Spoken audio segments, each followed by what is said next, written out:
Di era moden ini, walaupun terdapat berbagai kemajuan dalam diplomasi dan perundangan antarabangsa, ancaman peperangan dan konflik bersenjata masih wujud. Beberapa negara, walau bagaimanapun telah berjaya menghindari konflik dan mengekalkan keselamatan yang tinggi daripada ancaman peperangan. Video kali ini, kami akan memberikan 5 negara paling selamat dari segi peperangan dan faktor yang menyumbang kepada tahap keselamatan tersebut.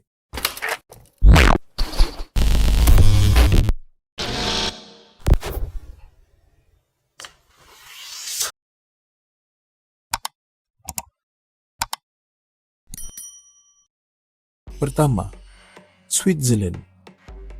Switzerland adalah simbol keselamatan dari peperangan, terkenal dengan dasar neutralitinya yang dipegang sejak abad ke-19. Negara ini tidak terlibat dalam sebarang konflik bersenjata utama sejak Perang Dunia Kedua dan kekal sebagai satu-satunya negara di Eropah yang bebas daripada peperangan dalam tempoh tersebut. Switzerland mengambil sikap neutral dalam politik dan konflik antarabangsa, tidak berpihak kepada mana-mana pihak dalam peperangan, termasuk semasa kedua-dua perang dunia. Walaupun bersikap neutral, Switzerland mempunyai tentera yang terlatih dan perkhidmatan pertahanan yang sentiasa bersedia. Rakyatnya juga dilatih dalam pertahanan awam melalui perkhidmatan tentera yang wajib.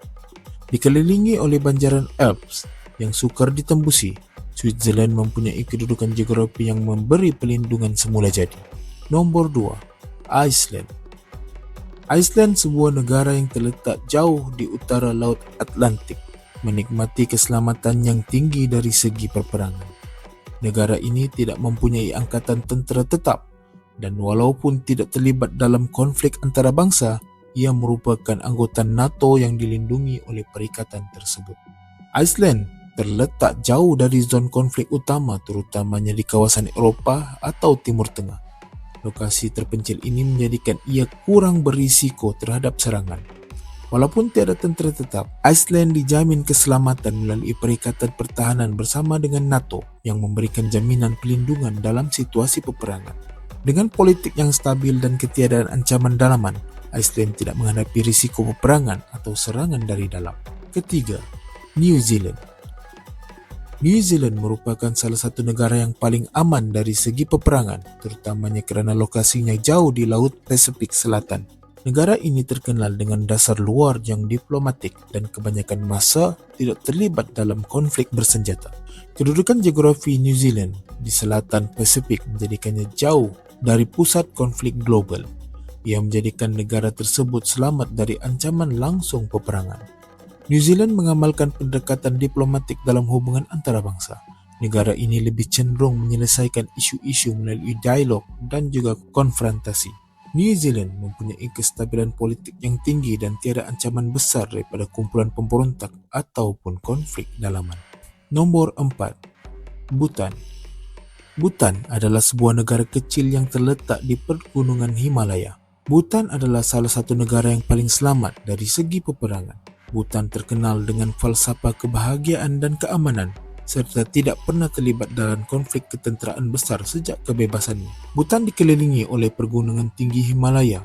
Secara fizikalnya, Bhutan terlindung dari ancaman peperangan kerana cabaran terbesar adalah untuk menyeberangi sempadannya yang berbukit bukau dan bergunung ganang. Bhutan mengamalkan dasar luar yang berhati-hati dan mengutamakan hubungan damai dengan jiran-jiran seperti India dan China.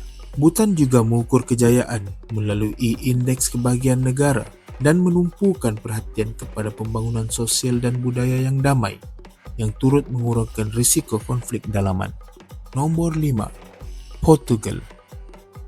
Portugal adalah antara negara Eropah yang selamat dari peperangan walaupun benua Eropah sering terlibat dalam konflik geopolitik. Dalam sejarah moden, Portugal tidak terlibat dalam peperangan besar sejak pertengahan abad ke-20. Portugal telah berjaya mengekalkan hubungan diplomatik yang baik dengan negara-negara jiran dan mengelakkan konflik bersenjata dalam tempoh beberapa dekad. Sebagai anggota NATO dan Kesatuan Eropah, Portugal menikmati keselamatan kolektif yang diberikan oleh perikatan ini yang melindunginya daripada ancaman luaran. Portugal yang terletak di pinggir barat Eropah berada jauh dari zon konflik utama di Timur Tengah dan juga di tengah Eropah. Hal ini sekaligus dapat mengurangkan risiko daripada serangan langsung pihak lain. Secara kesimpulannya, setiap negara dalam senario ini berkongsi beberapa ciri yang menjadikan mereka selamat dari segi peperangan: neutraliti politik, lokasi geografi yang strategik atau terpencil, kestabilan politik dalaman, dan pelindungan daripada perikatan antarabangsa. Dalam dunia yang masih dibayangi oleh ancaman konflik bersenjata, negara-negara ini telah menunjukkan bahawa keamanan boleh dicapai melalui strategi diplomasi, hubungan antarabangsa yang baik, serta persiapan pertahanan yang bijak.